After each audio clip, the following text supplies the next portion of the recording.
नीलगिरी के घने जंगल में एक विशाल पीपल का पेड़ था। उस पेड़ की सबसे ऊंची डाल पर एक पंछी रहता था, तेज उड़ान वाला पर शांत स्वभाव का। उसका नाम था पीयू। पीयू रंग बिरंगा, चतुर और बहुत ही दयालु था। उसके पंखों की चमक दूर से दिखाई देती। उसी पेड़ की जड़ में एक सांप रहता था, लंबा, काला और रहस्यमय। उसका नाम था कालसर्प।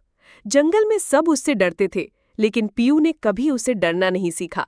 वो जानता था कि हर जहर हमेशा बुरा नहीं होता।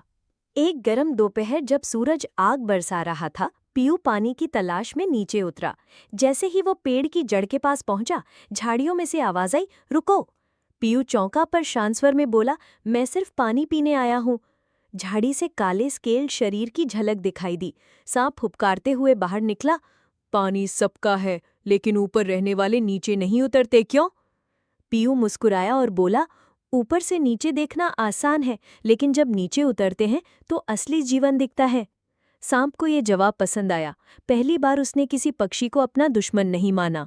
इसके बाद पीयू रोज नीचे आता, सांप से बातें करता। दोनों ने महसूस किया कि वे भले ही अलग प्रजातियों के हैं, पर सोच में एक जैसी गहराई है। सांप ने बताया कि वो पहले ऐसा नहीं था, जंगल के जानवरों से मिलता, बातें करता। लेकिन जब सब उससे डरने लगे तो वो भी डरावना बन गया।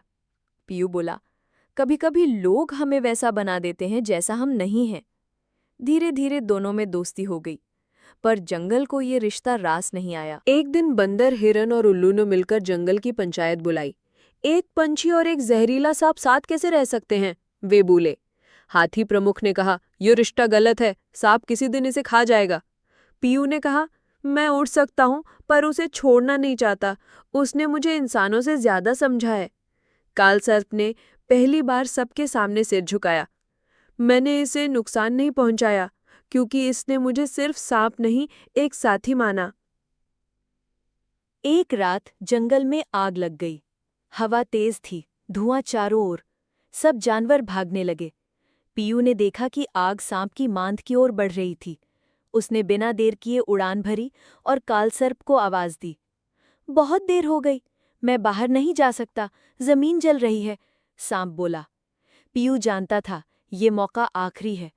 उसने पंख फैलाए, अपनी चोंच से सांप की गर्दन के पास की खाल पकड़ी और जोर से कहा, मुझ पर भरोसा कर।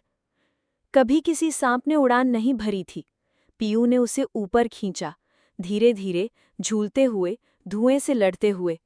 पेड़ की ऊंचाई पर पहुंचकर उसने सांप को नीचे उतारा। आग बुझी, सांसें लौटीं। जंगल में ये पहली उड़ान थी जिसमें एक पक्षी ने सांप को बचाया। अब कोई सांप को सिर्फ जहर नहीं समझता था और कोई पंछी को सिर्फ उड़ता प्राणी नहीं। उनकी दोस्ती ने जंगल का मन बदला। हर साल आग के दिन को उड़ान दिवस कहा गया। उस दिन जब एक सांप ने उड़ना सीखा और एक पंछी ने डर को हराया।